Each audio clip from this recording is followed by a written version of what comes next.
Assalamualaikum warahmatullahi wabarakatuh. Perkenalkan, sebelumnya nama saya Hafiz Hilmi dengan NIM 23 111343 dari Prodi PGSD. Pada kesempatan kali ini saya akan menjelaskan atau memaparkan materi mengenai menyimak mata kuliah dari Keterampilan Berbahasa Indonesia dengan dosen pengampu Ibu Sri Afani MPD.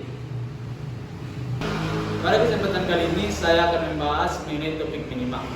Yang perincian subtopiknya, yang pertama pengertian menyimak, yang kedua tujuan dan tahap-tahap menyimak, yang ketiga jenis-jenis menyimak, yang keempat proses menyimak, yang kelima faktor-faktor penghambat keberhasilan menyimak, yang keenam cara menyimak yang baik, yang ketujuh faktor-faktor penentu keberhasilan menyimak, yang kedelapan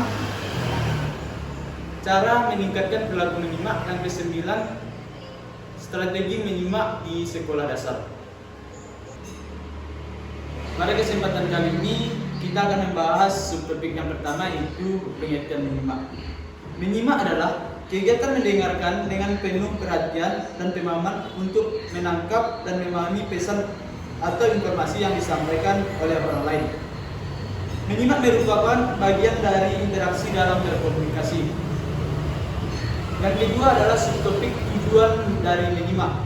Tujuan menyimak dapat kita bedakan menjadi 5. Yang pertama, mendapat informasi. Kita akan mendapat informasi dari apa yang kita simak. Yang kedua adalah menganalisis fakta. Apakah hal yang diinformasikan sesuai dengan fakta. Yang ketiga, meningkatkan kemampuan berbicara. Dari menyimak kita akan berlatih untuk berbicara. Yang keempat, mendapatkan inspirasi. Yang kelima, memberikan respon yang tepat. Subtopik selanjutnya adalah tahap-tahap menyimak. Tahap-tahap menyimak dibedakan menjadi 3. Yang pertama adalah pra menyimak, yang kedua saat menyimak, yang ketiga pasca menyimak. Pra menyimak adalah sesuatu menyimak sebelum tahap sebelum menyimak. Tahap sebelum menyimak, hal yang harus kita perhatikan, pertama individu, yang kedua adalah lingkungan, yang kedua adalah saat menyimak. Saat menyimak, hal yang harus kita perhatikan, yang pertama adalah mendengar, yang kedua memahami, yang ketiga menanggapi, dan selanjutnya mengingat. Dan selanjutnya adalah pasca menyimak, yaitu setelah menyimak. Hal yang harus kita perhatikan, yang pertama adalah mengevaluasi, interpretasi, dan responsibility. Selanjutnya adalah jenis-jenis menyimak. Jenis-jenis menyimak dapat kita bedakan menjadi 20 bagian. Yang pertama adalah menyimak intensif, yang kedua adalah menyimak ekstensif, yang ketiga adalah menyimak kritis, yang keempat adalah menyimak sosial, yang kelima menyimak estetik, yang keenam menyimak empatik, dan yang ketujuh menyimak diskriminatif.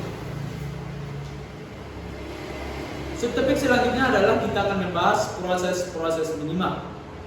Proses menyimak ada 4 bagian. Yang pertama itu dimulai dengan mendengarkan, yang kedua adalah memahami, yang ketiga memperhatikan, yang keempat memberi respon balik. Selanjutnya kita akan membahas subtopik mengenai hambatan-hambatan dalam menyimak.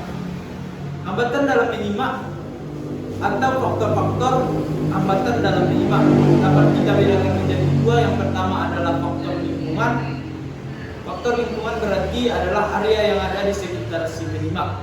Yang kedua adalah faktor genetik, yang yaitu faktor yang berasal dari tubuh si penyimak, baik dari segi fisik dan lain-lain. Selanjutnya adalah kita akan membahas subtopik ciri-ciri menyimak baik. Ada 10 cara menyimak yang baik. Yang pertama, sikap fisik dan mental. Yang kedua, konsentrasi. Yang ketiga, motivasi. Yang keempat, objektif. Yang kelima, menyeluruh. Yang keenam, menghargai. Yang ketujuh, selektif. Yang kedelapan, sungguh-sungguh. Yang kesembilan, tidak mudah terganggu. Yang ke-10, cepat menyesuaikan diri. Selanjutnya kita akan membahas subtopik faktor-faktor penentu keberhasilan menyimak. Ada 4 faktor penentu keberhasilan menyimak. Yang pertama adalah topik dan tujuan pembicara. Kita harus menyesuaikan topik apa yang harus kita tujukan kepada si penyimak. dan tujuan pembicara. Yang kedua adalah faktor si pembicara. Yang ketiga adalah faktor si penyimak. Yang keempat adalah faktor kondisi dan situasi atau disebut dengan faktor lingkungan.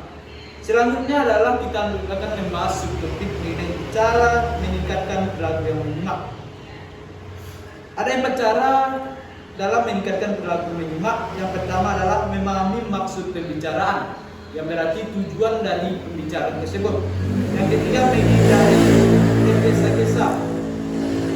Yang ketiga, memahami maksud sendiri. Yang keempat, memperhatikan perbedaan pemakaian bahasa. Yang kelima, memberikan fakta-fakta pembicara.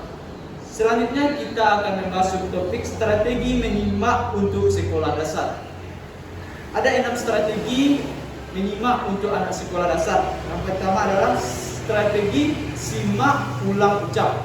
Yang kedua adalah strategi simak kerjakan. Yang ketiga adalah strategi tulis. Yang keempat strategi TK. Yang kelima strategi menjawab pertanyaan.